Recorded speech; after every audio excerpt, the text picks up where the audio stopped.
Hello guys, this is the second part of Coraline. It's been quite a while and we wanted to practice again to see how it goes. My name is Jordan and my wife. Chiara. So I'm gonna start with the first part and then we're gonna be switching sides and all the stuff.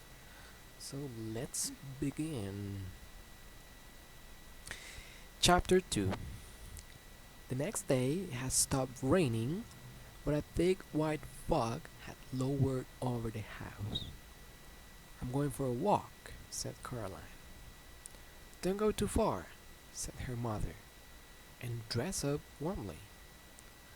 Caroline put on her blue coat with a hood, her red scarf, and her yellow Wellington boots. She went out. Miss Pink was walking her dogs. Hello, Caroline, said Miss Spink. Rotten weather. Yes, said Caroline. I played Portia once, said Miss Spink. Miss Forcible talks about her Ophelia, but it was my Portia they came to see when we trod the boards. Miss Pink was bundled up in pullovers and cardigans, so she seemed more small and circular than ever. She looked like a large, fluffy egg. She wore thick glasses that made her eyes seem huge. They used to send flowers to my dressing room, they did, she said. Who did? Asked Coraline. Miss Pink looked around cautiously. Cautiously. Cautiously. Cautiously. That's the idea to practice. Looking over first one shoulder and then over the other, peering into the mists, and thought someone might be listening. Man, she whispered. Then she tucked the dog to heel and waddled off, back towards the house. Coraline continued her walk. She was 3/4 of the way around the house when she saw Miss Forcible standing at the door that to the flat she shared with Miss Pink. Have you seen Miss Pink, Caroline? Coraline told her that she had and that Miss Pink was out walking the dogs. Thank you. I do hope she doesn't get lost. It'll bring it'll bring on her shingles if she does, you'll see it, said Miss Forcible. You'd have to be an explorer to find your way around in this fog. An explorer, said Coraline. Of course you are, lovey, said Miss Forcible. Don't get lost now. Coraline continued walking through the gardens in the grey mist. She always kept in sight of the house. After about 10 minutes of walking, she found herself back where she had started. The hair over her eyes was limp and wet, and her face felt damp. Ahoy, Caroline, called the crazy old man upstairs. Oh, hello, said Coraline. She could hardly see the old man through the mist. He walked down the steps on the outside of the house that led up past Caroline's front door to the door of his flat. He walked down very slowly. Coraline waited at the bottom of the stairs. The mice do not like the mist, he told her. It makes their whiskers droop. I don't like the mist much either, admitted Caroline. The old man leaned down, so close that the bottoms of his mustache tickled Caroline's ear. The mice have a message for you, he whispered. Caroline didn't know what to say. The message is this: don't go through the door. He paused. Does that mean anything to you? No, said Coraline. The almond shrugged.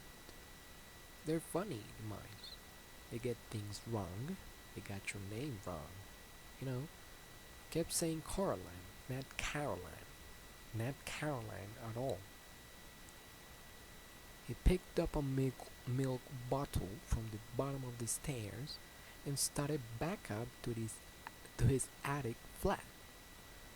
Coraline went indoors. Her mother was working in her study. Her mother's study smelled of flowers. What shall I do? Asked Caroline. When do you when do you go back to school? Asked her mother. Next week, said Caroline.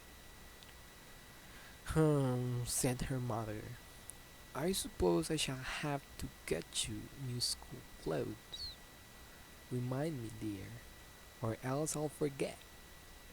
And she went back to typing things on the computer screen. What shall I do? Repeated Caroline. Draw something. Her mother passed her a sheet of paper and a ballpoint pen. Caroline tried drawing the mist. After 10 minutes of drawing, she still had a white sheet of paper with MIST written on it, one corner in slightly wiggly letters. She grunted and passed it to her mother. Very modern, dear, said Caroline's mother. Caroline crept into the drawing room and tried to open the old door in the corner. It was locked once more. She supposed her mother must have locked it again. She shrugged. Coraline went to see her father. He has his, he had his back to the door as he typed. Go away, he said cheerfully as she walked in. I'm bored, she said. Learn how to tap dance, he suggested without turning around. Coraline shook her head.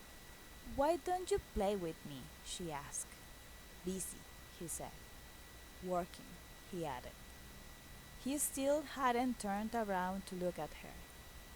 Why don't you go and bother Miss Pink and Miss Forcible? Coraline put on her coat and pulled up her hood and went out of the house. She went downstairs. She ran the door of Miss Pink and Miss Forcible's flat. Coraline could hear a frenzied whooping as the Scottish dogs ran out into the hall. After a while, Miss Pink opened the door. Oh, it's you, Caroline, she said. Angus, Hamish, Bruce? Down now, lovies. It's only Caroline. Come in, dear. Would you like a cup of tea? The flat smelled of furniture, polished, and books. Yes, please, said Coraline. Miss Pink led her into a dusty little room, which she called the parlor. On the walls were black and white photographs of pretty women, and theater programs in frames. Miss Forcible was sitting in one of the armchairs, knitting hard. They poured Coraline a cup of tea in a little pink bone china cup with a saucer. They gave her a dry Garibaldi biscuit to go with. Miss Forcible looked at Miss Pink, picked up her knitting, and took a deep breath. Anyway, April, as I was saying, you still have to admit there is life in the old dog yet. Miriam, dear, neither of neither of us is as young as we were. Madame Arcati, she replied Miss Forcible. The nurse in Romeo, Lady Bracknell, character parts. They can't retire from They can retire you from the stage. Now, Miriam, we agree, said Miss Pink. Coraline wondered if they'd forgotten she was there. They were making much sense. She decided they were having an argument as old as comfortable as an armchair. The kind of argument that no one ever really wins or loses, but which can go forever in, if both parties are willing. She sipped her tea. I'll read the leaves if you want, said Miss Pink to Caroline. Sorry? Said Caroline. The tea leaves, dear. I'll read your future. Caroline passed Miss Pink her cup. Miss Pink peered short-sightedly at the black tea leaves in the bottom. She pursed her lips. You know, Caroline, she said, after a while, you are in terrible danger. Miss Forcible snorted and put down her knitting. Don't be silly, April. Stop scaring the girl. Your eyes are going. Pass me that cup, child. Coraline carried the cup over to Miss Forcible. Miss Forcible looked into it carefully, shook her head, and looked into it again. Oh dear, she said. You are right, April. She's in danger. See, Miriam, said Mrs. Pink triumphantly. My eyes are as good as they were ever. My eyes are as good as they ever were. What am I in danger from? Asked Caroline. Mrs. Pink and Forcible stared at her blankly. I didn't say, said Mrs. Pink. Tea leaves aren't reliable for that kind of thing. Not really. They're good for general, but not for specifics. What should I do then? Asked Caroline, who was slightly alarmed by this. Don't wear green in your dressing room, suggested Mrs. Pink. Or mention the Scottish play, added Miss Forcible. Caroline wondered why so few of the adults she had met made any sense. She sometimes wondered who they thought they were talking to. Be very, very careful, said Mrs. Pink. She got up from the armchair and went over to the fireplace. On the mantelpiece was a small jar, and Mrs. Pink took off the top of the jar and began to pull things out of it. There was a tiny china dog, a thimble, a strange little brass coin, two paper clips, and a stone with a hole in it. She passed Caroline the stone with a hole in it. What's it for? Asked Caroline. The hole went all the way through the middle of the stone. She held it up to the window and looked through it. It might help, said Mrs. Pink. They're good for bad things sometimes. Caroline put on her coat, said goodbye to Mrs. Pink and Forcible, and to the dogs, and went outside.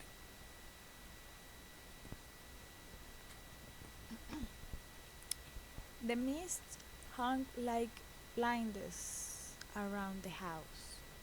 She walked slowly to the stairs up to her family's flat and then stopped and looked around. In the mist, it was the ghost world. In danger? Thought Coraline to herself. It sounded exciting. It didn't sound like a bad thing. Not really. Coraline went back upstairs, her feet closed tightly around her new stone. And that's it for today. Yeah, that's it for today. It was a great session. We're just gonna I know, way for a while, and then we're just gonna continue with the third chapter. Thank you so much for watching, and have a blessed day. Bye. Bye bye.